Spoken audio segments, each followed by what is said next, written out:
లూకా సువార్త 5వ అధ్యాయం 6వ వచనం చదువుదాం. వారు అలాగు చేసి విస్తారమైన చేపలు పట్టిరి. దీనికి స్తోత్రం, హల్లెలూయా. ఇంకా నా వైపు చూడాలి. ఇప్పుడు లోకంలో ఒక వ్యక్తి గ్రూప్ 2 ఎగ్జామ్ లేకుంటే జాబ్ పొందాడు అనుకోండి.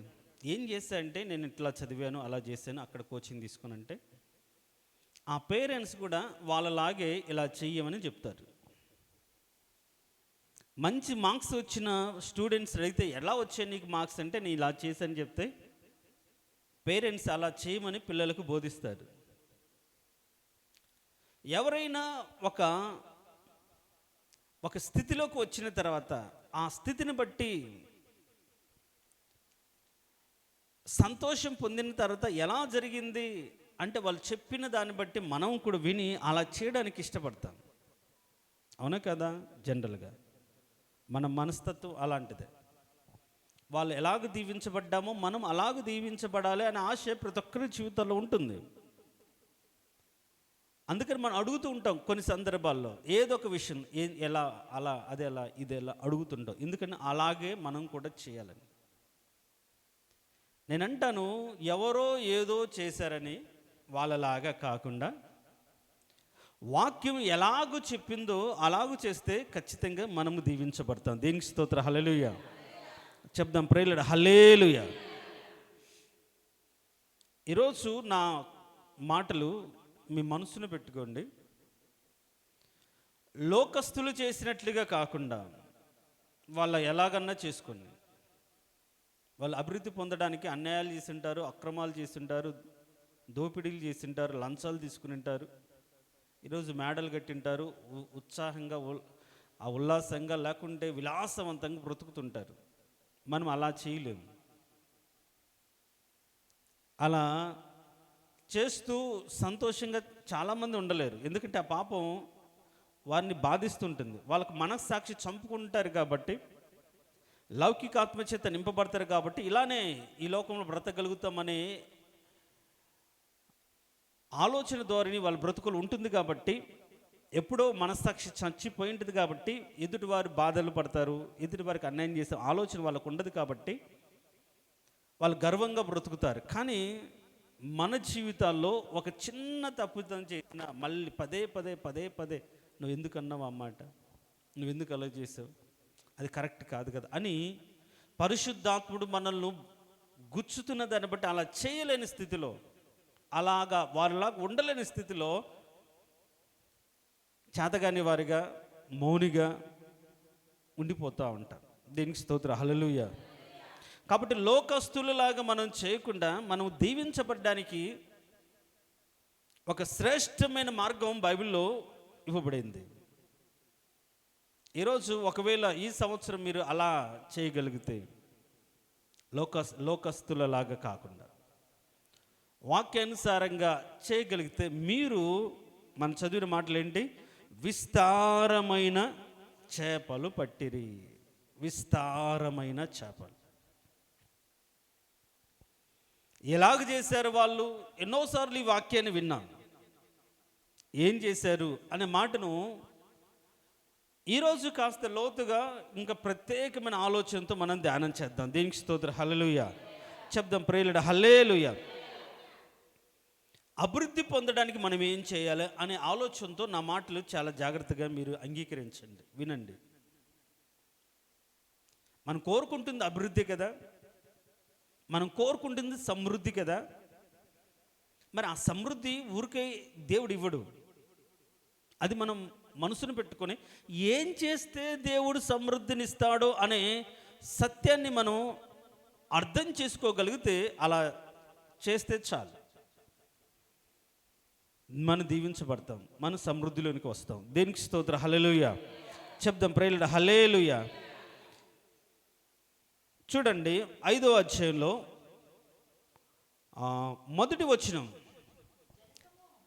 జన సమూహము దేవుని వాక్యం వినుచు ఆయన మీద పడుచుండగా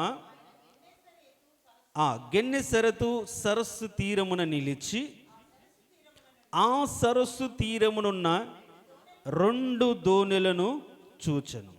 గమనించండి,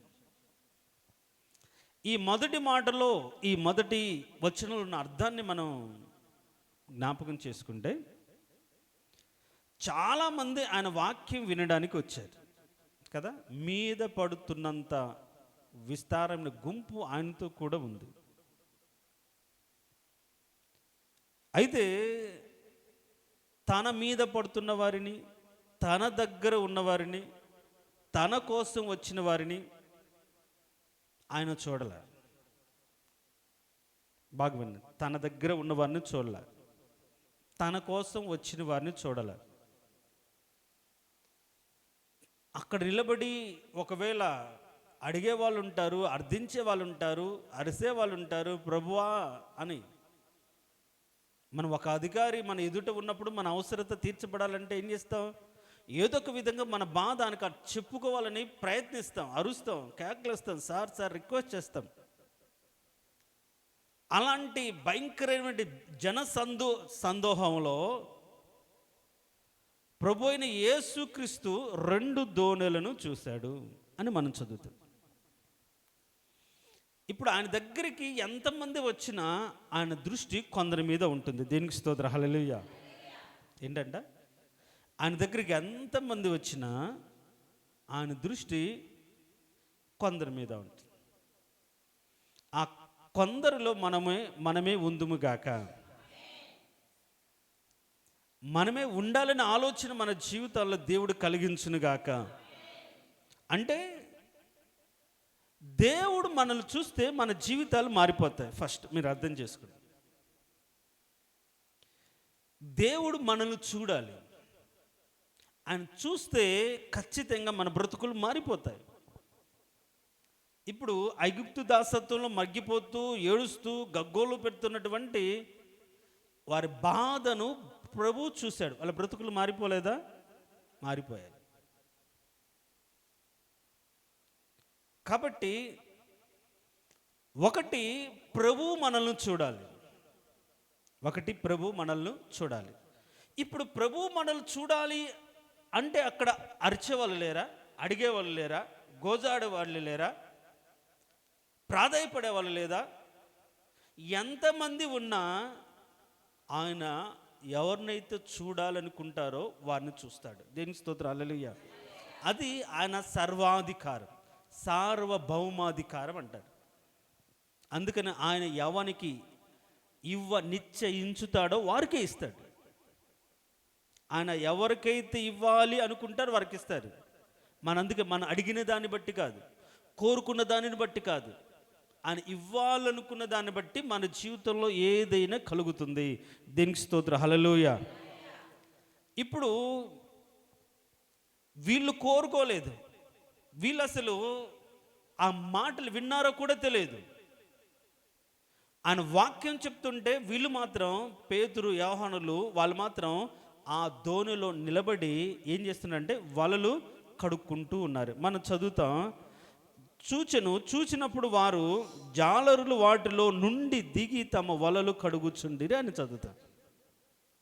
తమ వలలు కడుగుచుండిరి అని మనం చదువుతాం. ఇప్పుడు ప్రభు దృష్టి వారి మీద పడినట్లుగా వాళ్ళకు వలలు కడగలే.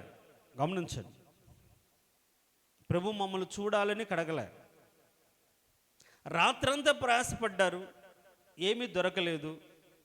ఇంకా రాత్రంతా ప్రయాసపడి వలలో పాచి తర్వాత రకరకాల చెత్త చెదర ఏదో ఒకటి ఉంటే వాటన్నిటిని ఏం చేస్తున్నారంటే శుభ్రం చేసుకుంటున్నారు.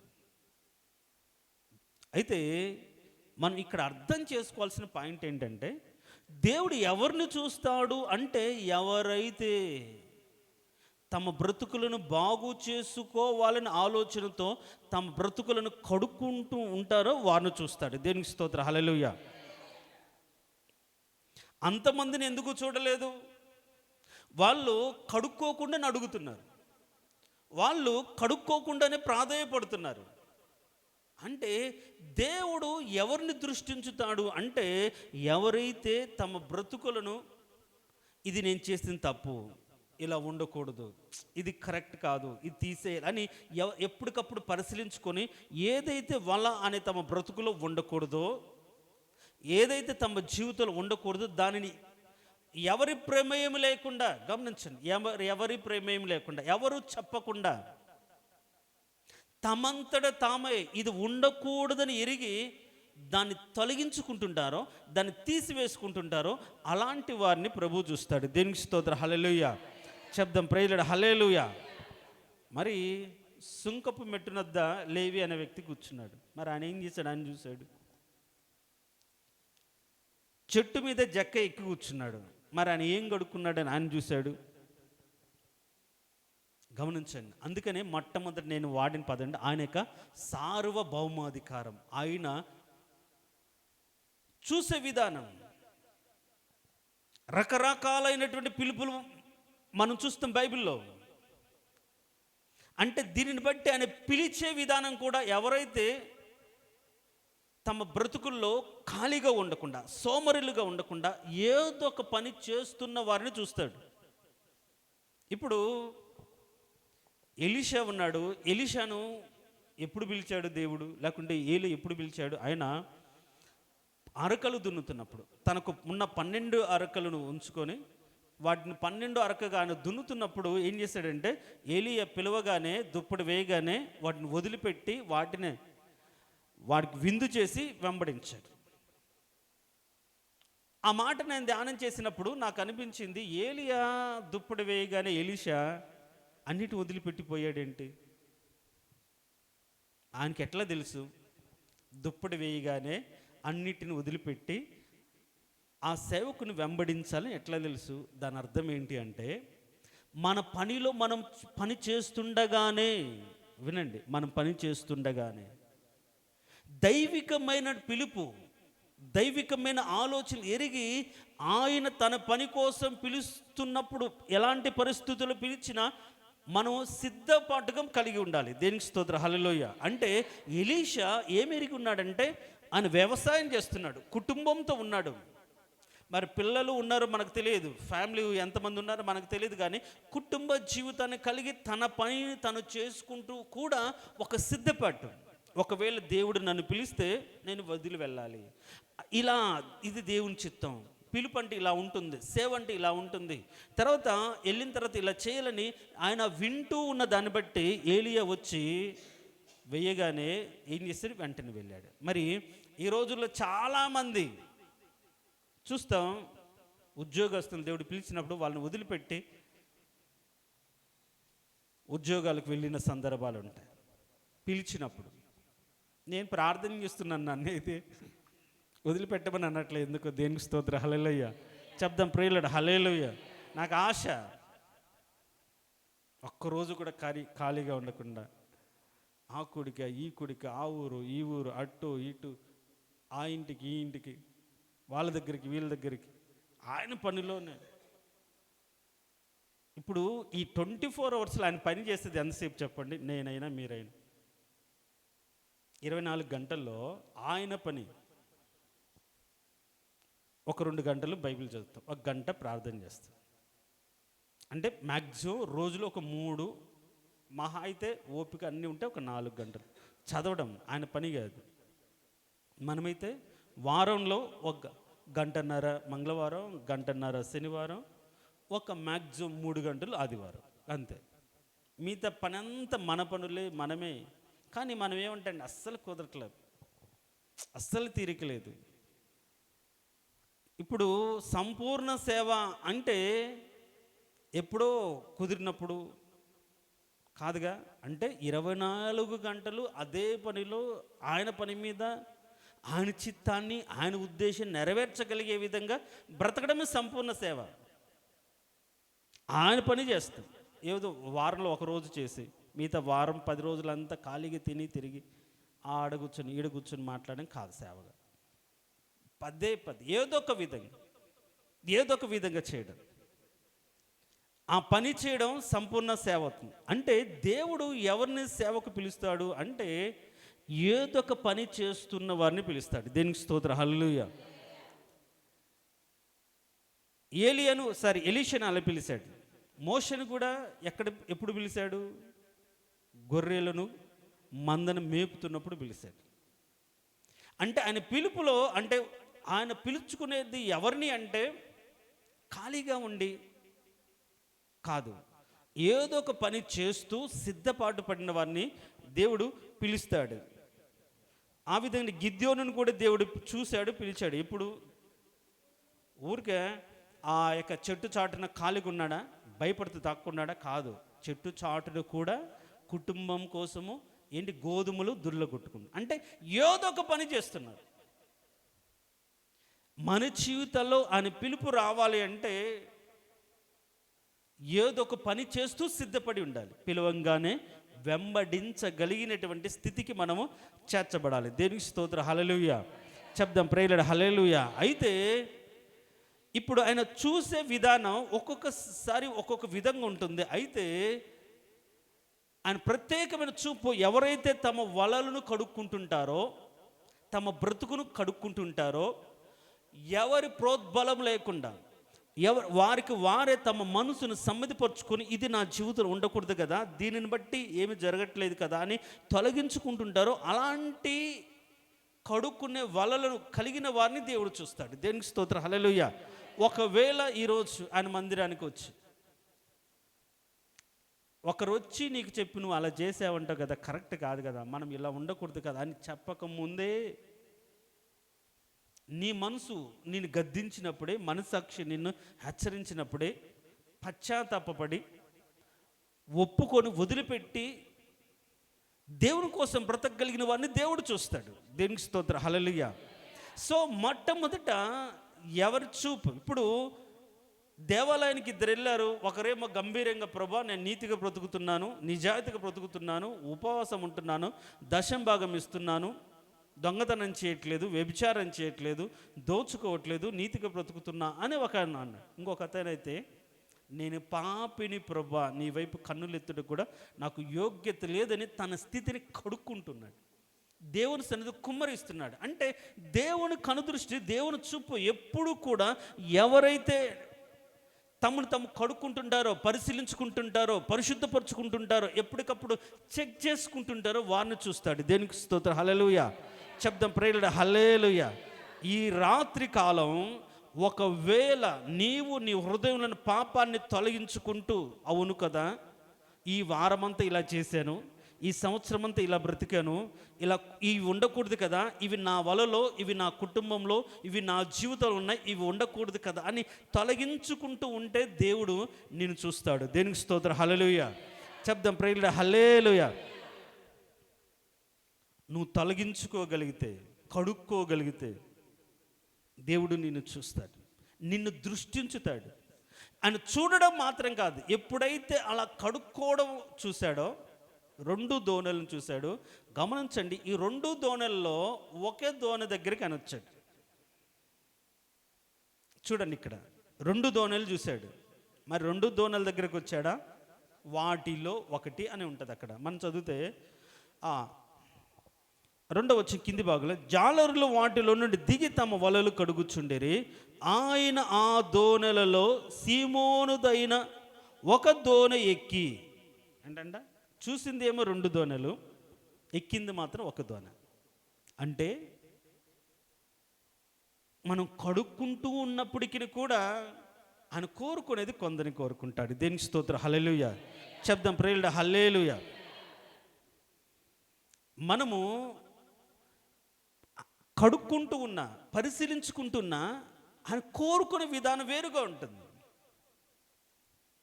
ఇప్పుడు 2 దోణలను చూశాడు, కానీ ఒక దోణిను అడిగి ఎక్కాడు. ఇప్పుడు చూడండి, ఇప్పుడు 2 దోణలు చూసినప్పుడు ఆ 2 దోణల్లో ఉన్నటువంటి వాళ్ళు ఏం చేస్తున్నారు? వాళ్ళు ఇద్దరు కడుక్కుంటున్నారు. అంటే ఇద్దరు కూడా అంటే శుద్ధీకరించుకుంటున్నారు, పరిశీలించుకుంటున్నారు, శుభ్రపరుచుకుంటున్నారు. అయితే ఈ శుద్ధీకరించుకునే వారిలో కూడా దేవుడి సంకల్పం, దేవుని యొక్క ఉద్దేశం ఎవరి మీద ఉంటుందో వారిని పిలుస్తాడు, వారి దోణిలోకి వస్తాడు. దేనికి స్తోత్రం, హల్లెలూయా. అయితే మనం ఇక్కడ అర్థం చేసుకోవాల్సిన ఇంకొక మాట ఏంటంటే, ఆ సీమోనుదైన దోణి ఎక్కి ధరి నుండి కొంచెము త్రోయమని అతన్ని అడిగి కూర్చుండి. ఇప్పుడు ప్రభువైన యేసు క్రీస్తు ఆ దోణి దగ్గరికి వచ్చాడు. ఇప్పుడు దాని ఇంగ్లీష్ బైబిల్లో కానీ చదివితే ఇక్కడ చదివితేనేమో ఎక్కిన తర్వాత లోపలికి నెట్టమని లేకుంటే త్రోయమని అడిగి కూర్చున్నట్టుగా ఉంటుంది. కానీ వాడుక భాషలో కావచ్చు, లేకుంటే ఇంగ్లీష్లో ఏముంటుందంటే అడిగి ఎక్కి అని ఉంటుంది. అంటే ఇప్పుడు చూస్తాడు దేవుడు, కానీ వచ్చి అడుగుతాడు, అని కోరుకుంటాడు.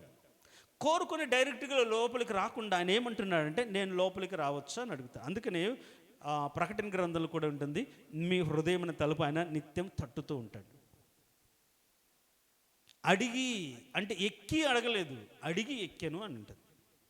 అది జరిగిపోయింది కాబట్టి అలా రాశారు తెలుగులో. ఇంగ్లీష్లో ఏముంటుందంటే ముందు అడిగి ఎక్కి, అంటే దేవుడు అడుగుతున్నాడు. అంటే ఎవరిని కడుక్కుంటున్న వారిని అడుగుతాను. నేను నీ జీవితంలోకి వచ్చి నీ బ్రతుకులను సమస్యను తీర్చి నిన్ను బాగు చేయాలని కోరుకుంటూ ఆయన మన అడుగుతున్నాడు. దేవునికి స్తోత్రం, హల్లెలూయా. అయితే ఇప్పుడు మన దోణలోకి, మన జీవితంలోకి ఒకవేళ మనం కడుక్కుంటూ ఉంటే దేవుడు అడుగుతాడు, దేవుడు మనల్ని కోరుకుంటాడు. దేవుడు కోరుకుంటాడు కానీ అంగీకరించాల్సింది మనమే. దేనికి స్తోత్రం, హల్లెలూయా. చెప్దాం ప్రేయర్, హల్లెలూయా. దేవుడు కోరుకుంటాడు కానీ అంగీకరించలేకపోతే ఎవరు ఏం చేయలేదు, దేవుడు కూడా ఏం చేయలేదు. దేవుడు కూడా మన అడిగి మన బ్రతుకులోకి వస్తాడు. మనం ఒప్పుకుంటే మన జీవితంలోకి వస్తాడు. మనం ఒప్పుకోకుండా, మనం అడగకుండా ఎప్పటికీ మన జీవితంలోకి రాడు. అర్థమవుతుందా? ఆయనకు ఎంత అధికారం ఉండినా, సర్వాధికారం ఉండినా మన జీవితంలోకి మన ప్రమేయం లేకుండా, మన అనుమతి లేకుండా మన జీవితంలోకి రాడు. కాకపోతే అది తెలియక ఏదైనా చేయమంటూ అడుగుతుంటాం. కానీ ఆయన మనల్ని అడిగి మన బ్రతుకులోకి వస్తాడు. ఆయన చాలా మర్యాదస్తుడు. ఊరికే మనం స్వతంత్రంగా ఎవరి జీవితాల్లోకి ఎంటర్ అయిపోతుంటాం, మధ్యలోకి వెళ్ళిపోతున్నాం, కుటుంబ విషయాల్లోకి అట్లా జోక్యం చేసుకునే దేవుడు కాదు. అని అడుగుతాడు, నువ్వు అంగీకరిస్తేనే వస్తాడు. ఎందుకంటే నువ్వు అంగీకరించకుండా ఆయన రాడు నీ జీవితంలోకి, నువ్వు కోరుకుంటావు. కాబట్టి ఇక్కడ మనం చూస్తే దేవుడు ఆశపడ్డాడు, అడిగాడు. అడిగిన తర్వాత ఇప్పుడు ఈ పేతురు అంగీకరించాడు. అంటే రండి ప్రభు అని అంగీకరించాడు. ఎప్పుడైతే మనం అంగీకరిస్తామో, అంగీకరించిన వారి జీవితాలకు వెంటనే ఆశీర్వాదం ఉండదు. గమనించండి. ఇప్పుడు మనం మారు మనసు పొందాం, బాప్తీసం తీసుకున్నాం, ప్రభుని యేసుక్రీస్తు సొంత రక్షకుడికి అంగీకరించాం. కాబట్టి ఆయన మన జీవితంలోకి వచ్చాడు. కాబట్టి ఆయన మన రక్షకుడు, కాబట్టి ఆయన మన దేవుడు, కాబట్టి ఆయన మన ప్రభువు, కాబట్టి మనం ఆయన పూజిస్తున్నాం, కాబట్టి ఆయన మనం ప్రార్థన చేస్తున్నాం. ఒకప్పుడు అయ్యా నేను పాపిగా ఉన్నాను తండ్రి, నా పాప జీవితాన్ని కడుగు ప్రభువా, ఈ రోత జీవితం తొలగించి ప్రభువా, నా జీవితంలోకి రా ప్రభువా అని మనం ఎప్పుడైతే మనం అడిగి దేవుని సన్నిధి కన్నీరు కార్చిన దానిని బట్టి ఆయన మన జీవితంలోకి వచ్చి మన పాప రోత జీవితాన్ని కడిగి పరిశుద్ధపరిచాడు, మన బ్రతుకులోకి వచ్చాడు. మనం అంగీకరించిన దానిని బట్టి మన బ్రతుకులోకి వచ్చాడు. దేవునికి స్తోత్రం, హల్లెలూయా. అయితే అసలు ముచ్చట ఇక్కడే ఉంది. అయితే వచ్చిన తర్వాత ఏం చేస్తాడంటే మనకు బోధిస్తాడు. ఏం చేస్తాడు? బోధిస్తాడు. మనం ఎలా నడవాలి, ఏం చేయాలని బోధిస్తాడు. మనం ఎంతవరకు మనం అంటే ఆయన అంగీకరించి మన ఇంట్లోకి చేర్చుకోగలిగినట్టుగా చేర్చుకుంటాం. కానీ ఆయన మాట విని ఆయన దారిన పోతుంటే ఒక కుటుంబం చేర్చుకుంది, రండి ప్రభు అని. మార్త మరియ కుటుంబం యేసు ప్రభుని చేర్చుకుని ఏం చేశారు? ఒకరేమో ఆయన్ను ఆతిథ్యం చేయాలి, ఆయన సంతోష పెట్టాలి, అది ఉండి పెట్టాలి, ఇది ఉండి పెట్టాలని ఒకరు చాలా ఆరాటపడ్డారు. ఇంకొకరేమో ఆయన పాదాల దగ్గర కూర్చున్నారు. చూడండి, కొందరు చేర్చుకుంటారు, కనీసం నీళ్ళు కూడా ఇవ్వరు. పరిసేయుడు చేర్చుకున్నాడుగా యేసు ప్రభువును, నీళ్ళు ఇచ్చాడా? ఇవ్వలేదు. ముద్దు పెట్టుకున్నాడా? ఏం పెట్టుకోలేదు. గొప్ప, ఇదిగో యేసు ప్రభు మా ఇంటికి వచ్చాడు అని గొప్పగా చెప్పుకోడు. ఈ లోకంలో కూడా చాలామంది కొన్ని సంఘాల్లో బాగా ఉద్యోగస్తులు, ఉన్నతంగా ఉన్న వాళ్ళు యేసు ప్రభుని అంగీకరిస్తారు. కారణం ఏంటంటే యేసు ప్రభుని అంగీకరించిన తర్వాత వారు ఉద్యోగ అర్హతను బట్టి, స్థాయిని బట్టి ఆ సంఘంలో ఒక గౌరవం ఇస్తారు, ఒక స్థానం ఇస్తారు. అది ఈ సంఘంలో లేకుంటే సొసైటీలో గౌరవం ఉద్యోగంలో ఉంటుంది, కానీ సంఘంలో ఇప్పుడు ఉద్యోగం 10 మంది మధ్యలో ఉంటుంది, సంఘం అంటే 100 మంది మధ్యలో. 100 మంది మధ్యలో పైకి ఎక్కి కూర్చోవడం ఒక గౌరవంగా ఫీల్ అయ్యే వాళ్ళు చాలామంది ఉంటారు కదా. అది లేదని ఫీల్ అయ్యే వాళ్ళు చాలా, దానికోసం కదా అన్ని గొడవలు. సో అట్లా చేర్చుకునే వాళ్ళు ఉంటారు. ఇప్పుడు పరిసేయుడు అట్లా చేర్చుకున్నాడు, కానీ మరియ వచ్చి కన్నీరు కార్చి కన్నీటితో ఆయన పాదాలు తుడిచి ముద్దు పెట్టుకుంది. అందుకనే యేసుప్రభు ప్రశ్నిస్తాడు, ఆ రోజుల్లో ఒక వ్యక్తిని చేర్చుకుంటే ప్రేమగా ఆహ్వానించి కాళ్ళు కడుక్కొని నీళ్ళిచ్చి టవల్ ఇచ్చి ఆయన ముద్దు పెట్టుకొని కూర్చోబెట్టి ఏదైనా వడ్డించి ఇవన్నీ చేయలేదు, కానీ చేర్చుకున్నవాడిగా కనపడాలని ఆరాటపడ్డాడు. ఎవరు? పరిసయ్యుడు. తర్వాత మార్త మరియలు చేర్చుకున్నారు, కానీ ఆయన చేర్చుకున్న తర్వాత ఆయనతో ఎలా ఉండాలో తెలియదు ఎవరికి? మార్తకు. మనము కూడా చాలామంది చేర్చుకుంటారు. ఇప్పుడు మనమందరం కూడా ప్రభుని యేసుక్రీస్తు సొంత రక్షకుడు అంగీకరించాం, చేర్చుకున్నాం, కానీ చేర్చుకున్న తర్వాత ఆయన చెప్పే మాటలు వినం. ఇప్పుడు ఎందుకు మన జీవితంలో ఆశీర్వాదం లేకుండా పోతుంది, అభివృద్ధి లేకుండా పోతుంది? యేసు ప్రభు లేడా? ఉన్నాడు. మన ధోనులు ఆయన ఎక్కించుకోలేదా అంటే ఆయనకు స్థానం కల్పించలేదా? కల్పించాం. మన కుటుంబంలో ఆయనకు స్థానం లేదా? ఉంది. మనం ఆయన కోసం ప్రార్థన చేస్తాం, ఆయన ఆహ్వానిస్తాం, మన ఇంట్లోకి పిలుస్తాం, ప్రతి విషయంలో ఆయనకు ప్రాధాన్యత ఇస్తాం.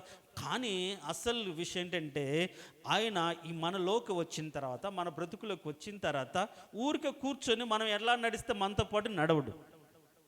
మనము ఆయన నడిపించినట్టుగా నడవాలి. దేనికి స్తోత్రం, హల్లెలూయా. చేర్చుకున్నవారు, ప్రభు అయిన యేసుక్రీస్తును చేర్చుకున్నవారు మనము నడిచినట్టుగా ఆయన మన త్రోవలు నడవడు. ఆయన నడిచినట్టుగా, ఆయన నడిపినట్టుగా మనం నడవడానికి ఆయన చేర్చుకోవాలి. అదే ఇక్కడ మనకు వచ్చిన సమస్య. ప్రార్థన చేస్తాం, అడుగుతాం, ప్రభా అట్లా ప్రభా, ఇట్లా ప్రభా, అది ప్రభా, ఇది ప్రభా. అసలు నువ్వు ఏమనుకుంటున్నావు ప్రభా అని ఎప్పుడైనా అడుగుతామా? అస్సలు అడుగు. చూడండి, ఇప్పుడు చేర్చుకున్నారు, ఎక్కించుకున్న ధోనిలోకి స్థానం ఇచ్చారు. అయితే అంతటితో ఆగిపోలేదు. ఆయన వాక్యం చెప్పినంతసేపు కూడా వాళ్ళు వాక్యం కూడా విన్నారు. దేనికి స్తోత్రం, హల్లెలూయా. ఇప్పుడు ఆయన ధోనిలోకి వచ్చి ఏం చేశాడు? వాక్యమేగా చెప్పాడు, బోధించాడు, మాటలు చెప్పాడు. ఎప్పుడైతే ఆయన మాటలు వాళ్ళు విన్నారో వాళ్ళలో విశ్వాసం వచ్చింది. దేనికి స్తోత్రం, హల్లెలూయా. నేను అంటాను, పేతురు యోహానులు యేసు ప్రభును ఇది మొదటిసారా? కాదు. అసలు పేతురు యోహానులు బాప్తిసమిచ్చు యోహాను యొక్క శిష్యులు. ఆ రోజు ఇదిగో సర్వమాన పాప వాళ్ళని విమోచనార్థం వచ్చిన దేవుని గొర్రెపిల్ల, వీరిని వెంబడించండి అంటే వారు ఒకరిని చూసి ఒకరు వెళ్ళి వెంబడించి ఆయన ఉన్న చోటుని కనుగొని ఆ చోట ఉండి బస చేసి వచ్చిన వారు. అంత మాత్రం కాదు, ఇదే అధ్యాయంలో మనం చూస్తాం,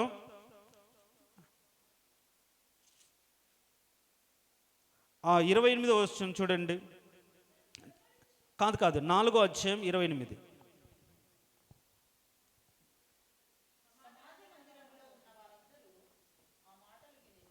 లూకాసు వార్త 4వ అధ్యాయం 38వ వచనం. ఆయన సమాజ మందిరములో నుండి లేచి సీమోను ఇంటిలోనికి వచ్చింది. సీమోను అత్త తీవ్రమైన జ్వరంతో పడి ఉండెను గనుక ఆమె విషయమై ఆయన యొద్ద మనవి చేసుకొనిరి.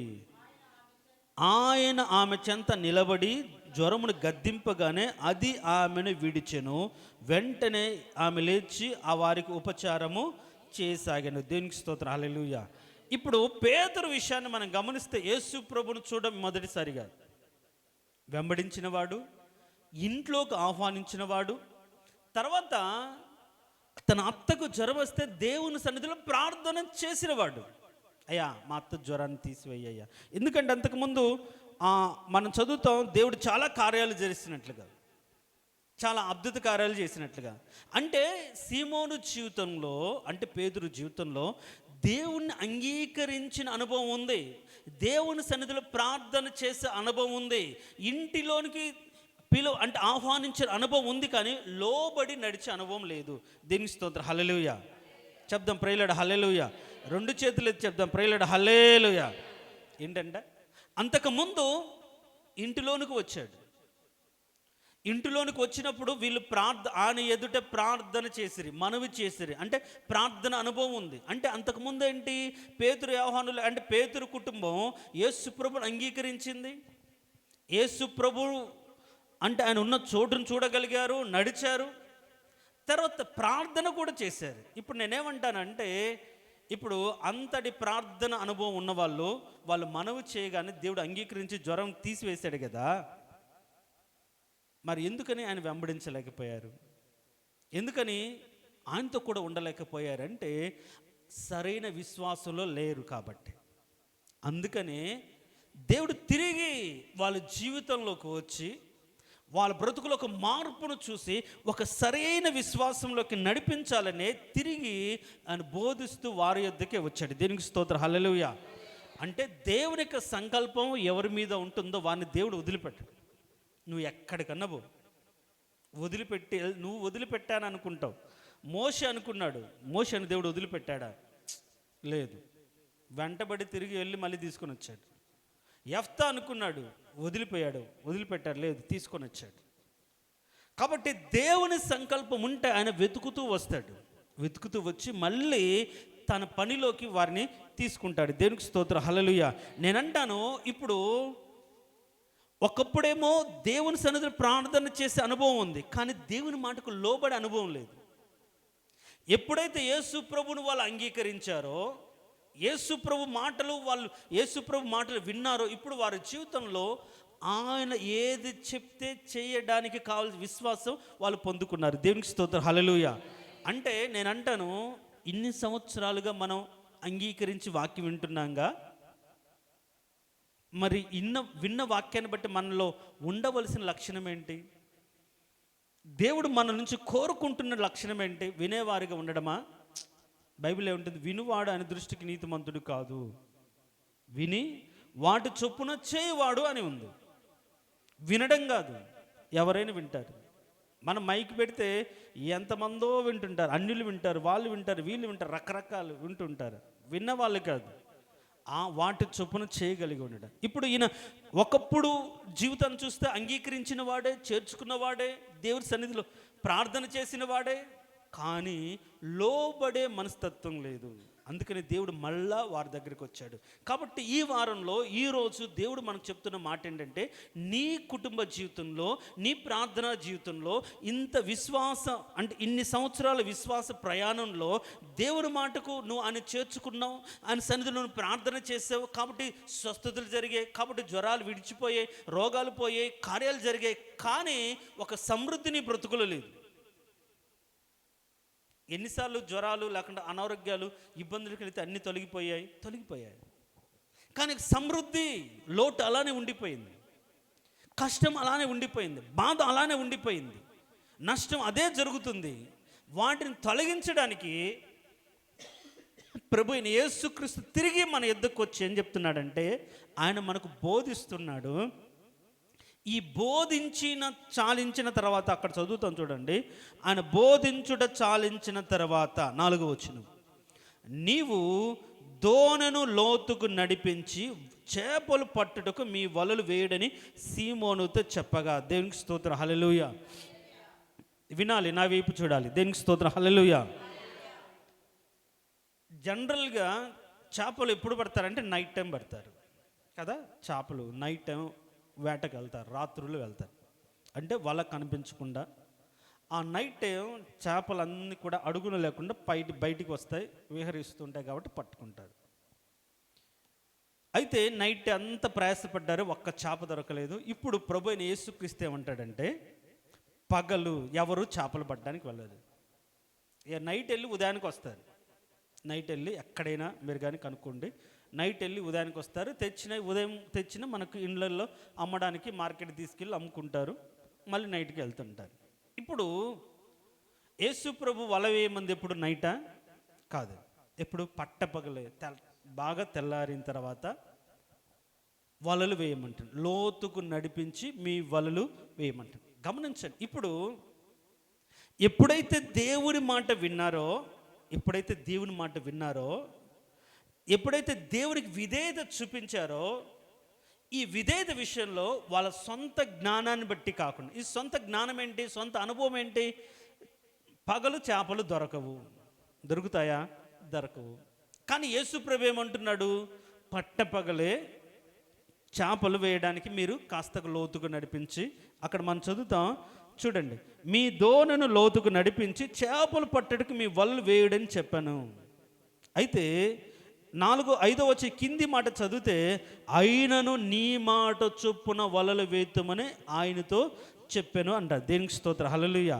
ఇప్పుడు లోబడి బ్రతకడం అంటే, ఎప్పుడైతే దేవుని యొక్క మాటను మనం వింటూ ఉంటే, భౌతిక సంబంధమైన పరిస్థితులను బట్టి కాకుండా, ఆయన సార్వభౌమాధికారాన్ని బట్టి ఆయన ఏం చేయగలుగుతాడో దాన్ని మనం అర్థం చేసుకోగలుగుతాం.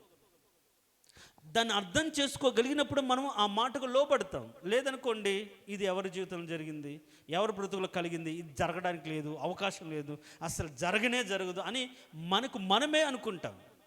కానీ ఇప్పుడు చూడండి, ఎప్పుడైతే దేవుని మాటకు వాళ్ళు ఆయన చెప్పిన మాటలు విన్నారో, ఒక నమ్మకం ఏర్పడింది. నమ్మకం ఏర్పడిన తర్వాత దేవుడు చెప్పినట్టుగా నడిచారు. దేనికి స్తోత్రం, హల్లెలూయా. లోతుకు నడిపించిన విషయం మనం ఎన్నోసార్లు విన్నాం. నేను దానికంటే ముఖ్యంగా చెప్పాలనుకున్న మాట ఏంటంటే, మనం లోతుకు వెళ్ళినా, ఆయనతో పాటు వెళ్ళినా, మనకున్న అనుభవాన్ని బట్టి, మనకు తెలిసిన జ్ఞానాన్ని బట్టి ఆయన చెప్పినట్టుగా చేయం.